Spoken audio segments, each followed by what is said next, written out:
Hello everybody, Maven here, and this is going to be sort of like a part 2 to the Conditional Finality versus all dungeon bosses video I did a few days ago, and I highly recommend checking out that video before you check out this one for context on the loadout we're using and why we are using it. So I'll link that video in the card up above, I'll link it in the description and in the pinned comment if you want to check it out, and yeah, see why we're using this loadout, because it's a very, very strong loadout, and I wanted to implement it into a specific build to really take advantage of it. And today's build is the first thing I came up with. There's probably gonna be more builds to come with this loadout, but this is the first thing I came up with. So I was thinking to myself, I was pondering, how can I really take advantage of the Conditional Finality and its abilities? It freezes, it shatters, and it ignites. And I really wanted to take advantage of the solar ignition part of it, but for two reasons that wasn't really good. So it synergizes with a few solar fragments, but that wasn't enough to make a video on. And also the solar ignition is the second shot in the mag, so it was harder to get to, harder to abuse. But the shatter slash freeze shot was the first shot in the mag for the Conditional Finality. So I think that that is a better thing to focus the build around. And so shattering, there wasn't enough to do with it, just that synergized with some stasis fragments, but the freeze, you can really take advantage in multiple ways. And melee attacks actually against frozen targets have a very big multiplier. So I was like, I want to do a very strong melee hit. There's obviously something like Peregrine Greaves, which I still got to do testing with, but something else that came to mind is the Athrys Embrace. Now you might know the Athrys Embrace as a PvP exotic, but actually it is very strong in PvE as well. It really makes your throwing knives do a ton of damage, and even more so if the target is frozen. Now, there are a few different weapons that can freeze targets, especially the Riptide. The Riptide has been the main one because it has chill clip, and I've mained this thing ever since it came out. Because Riptide is one of the new best guns in the meta because it can deal with all three champions, by the way. But for freezing capabilities, you have to shoot twice, and it's a fusion, so it also has to charge. So you have to charge, shoot them once to slow them, the next shot will freeze them. Conditional Finality, however, is just one shot and you're done. One shot and they're frozen. So you can definitely freeze targets a lot easier with Conditional Finality, not to mention with that second ignition shot, it does a lot more burst damage as well. So we got a lot of damage numbers to break down, so stay tuned. And if you're new here, consider subscribing. 83% of the viewers here are not subscribed, and we are well on our way to hitting 20k subs. That's the goal. Don't forget to drop a like, and let's break down the build. Hope you enjoy.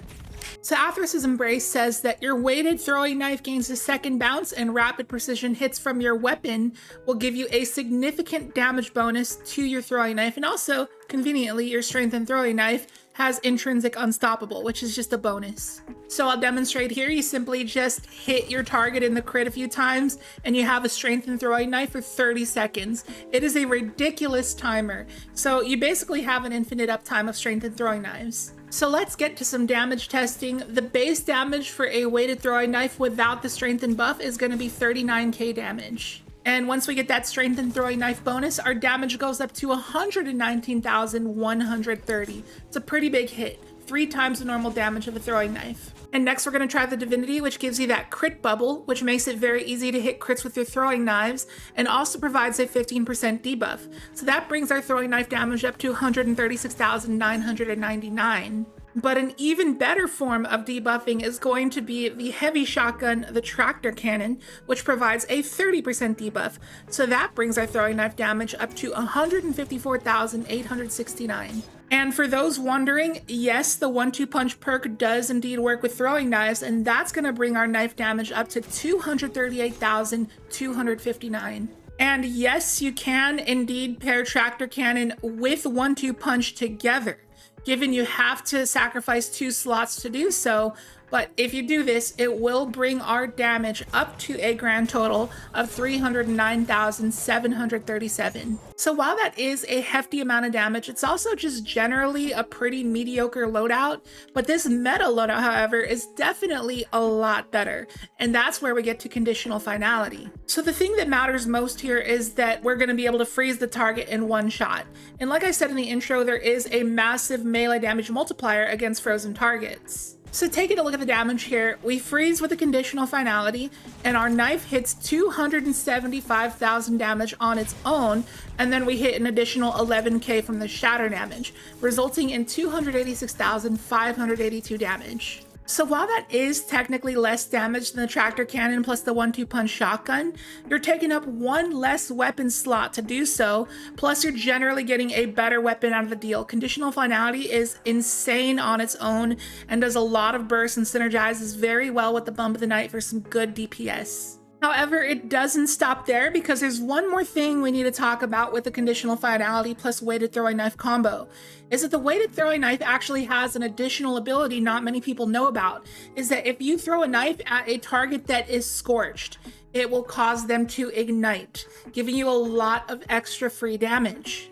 And that brings us to our firebolt grenades. Now, you all know, you've seen a million YouTube videos on how meta these are right now. They're ridiculous, especially with the artifact, because of flare up and rain of firebolts, giving you an additional free charge, and also they apply more scorch. So they're very good to run right now. And also, when you throw one of these alongside that Conditional Finality freeze, and then throw your throwing knife, you can do a lot of damage. So you go in for your freeze and throw your firebolt either near them or directly at them, doesn't matter. When you throw your knife at them, it's going to cause them to ignite, and you're going to get 275k damage from the knife, 11k from the shatter damage, and 42k from the ignition, resulting in 329,299 damage.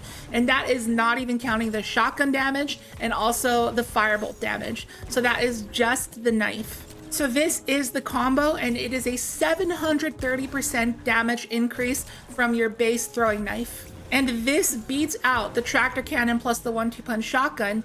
And also, just for another test for good measure here, we're going to test the golden gun damage. We get these three numbers here, and that results in 322,372 damage. So one shotgun shot plus your nade and your knife is doing more damage than your entire super. And not to mention, you could even follow up with that second shot from your Conditional Finalities clip and cause another solar ignition for even heavier burst, and then just go ahead and swap off to your Bump in the Night and do the thing. But what happens if you accidentally miss your crit with the throwing knife? Well, poor you, you're only doing 194,852 damage, which is still stronger than 2 golden gunshots. But also, one crucial thing to note about the Athrys' Embrace is that the strength and throwing knife buff does not work against enemies that are coded as bosses. So any enemy that cannot be frozen, the strength and throwing knife will not work against them. So in a boss situation, you're going to have to do the Conditional Finality plus Bump of the Night hot swapping.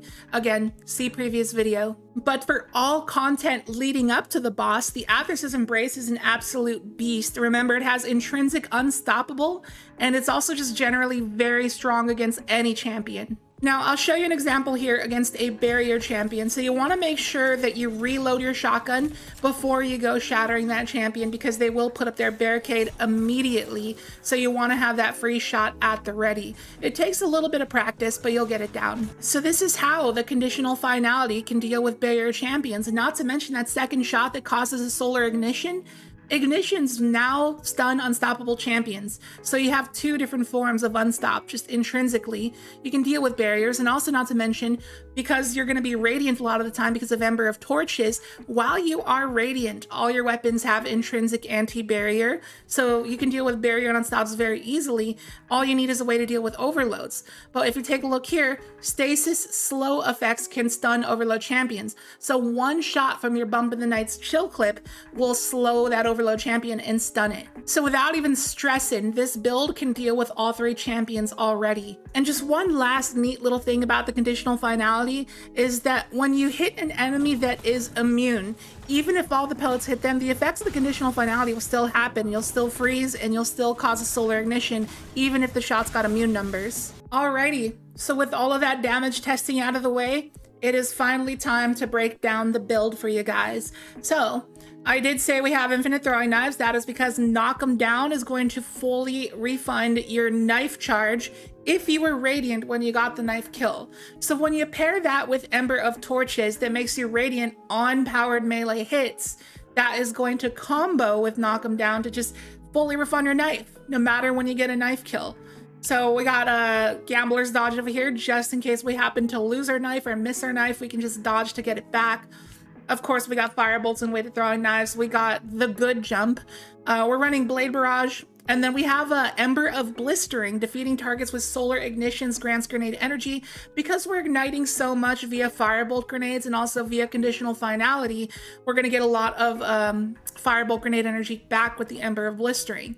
So with Ember of Empyrean and Ember of Mercy, so I mean, first of all, Ember of Mercy is going to give you restoration when you pick up a fire sprite.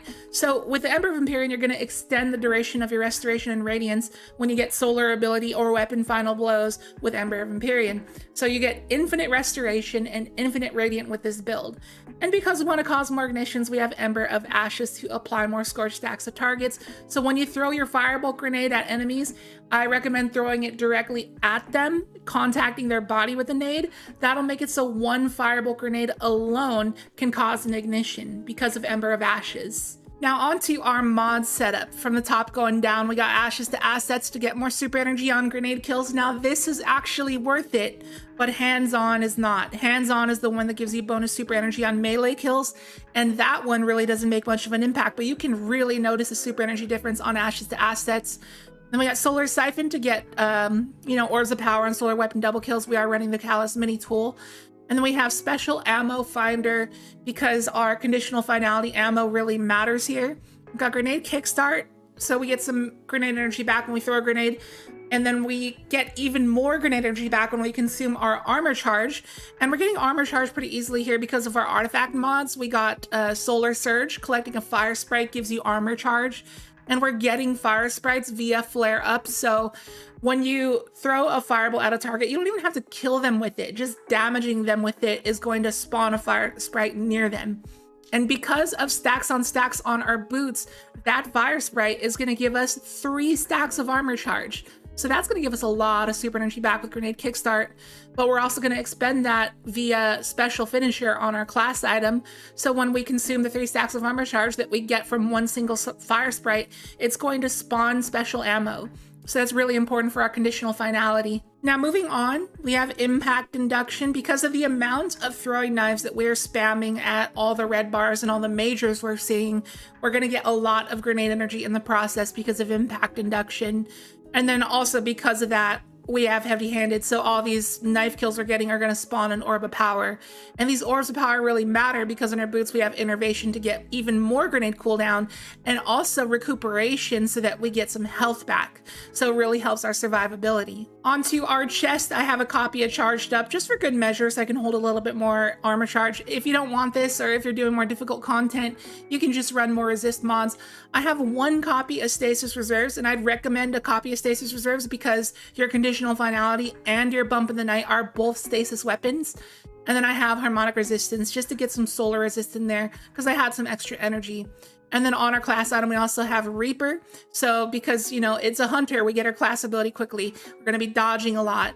So we can make Orbs of Power on our weapon final blows with Reaper. And those orbs, like we said before, give us grenade energy and health. And then when we dodge, we also proc Bomber to get more grenade energy as well. So the grenade spam and melee spam on this build is absolutely ridiculous and pretty much nonstop. Now, like I said before, we are using the Callus mini tool because it is not only solar, not only incandescent, but also has a very fast fire rate to proc that Athrys perk because we need to hit crits to get that strength and throwing knife. So I'd recommend just any solar fast fire rate weapon with incandescent. That's all that matters. So even something like the Jurassic Green with Incandescent would be quite good for this build. Because remember, when you get that Incandescent final blow and scorch the nearby adds, when you throw your throwing knife at them, it is going to cause those scorched targets to ignite and just blow up the rest of the adds. And that is going to proc your Ember of Blistering and give you a bunch of grenade energy for that. So stat-wise, aiming for hundreds in mobility and discipline, and then try to invest as much as you can into resilience. I couldn't quite hit 100, but if you can do that, more power to you. Because even though resilience got nerfed, it's still very, very good. Self-explanatory, common sense, but run a minimum of 3 intellect. And then you really don't need to invest in strength because of your gambler's dodge. So on to the wrap up. It's about time that we finally get a Solar Hunter build that can compete with the Young Ahamkar Spine Trip Mine build for endgame Solar Hunter gameplay. So it's a very strong build, absolute champion killer, absolute major killing machine, and you have a very strong weapon combination to deal with bosses. So it really covers covers all the grounds here. And if you're doing tougher content where you desperately need healing nades, you can do that. You don't need the fire bolts, they're optional. You know, you can throw on healing nades and extend that restoration with the Ember of Empyrean all day long if you need survivability over anything. So yeah, it does everything you really needed to do. And as always, I will link this dim loadout in the description and in the pinned comment if you would like to give it a try. And as always, if you have any suggestions on something that could potentially make this build even better, let me know in the comments. I'd love to try it out. So that's going to do it for the video. I hope you enjoyed it. If you did, be sure to hit the like button and drop a comment, because interacting with the video in those kinds of ways really helps it out and helps the algorithm. And if you have any buddies who are perhaps Solar Hunter mains, I'd appreciate if you share this video with them. I'm sure they'd find it enjoyable. If you're new here, consider subscribing. Would love to have you here. And with that, I will catch you in the next video. Later.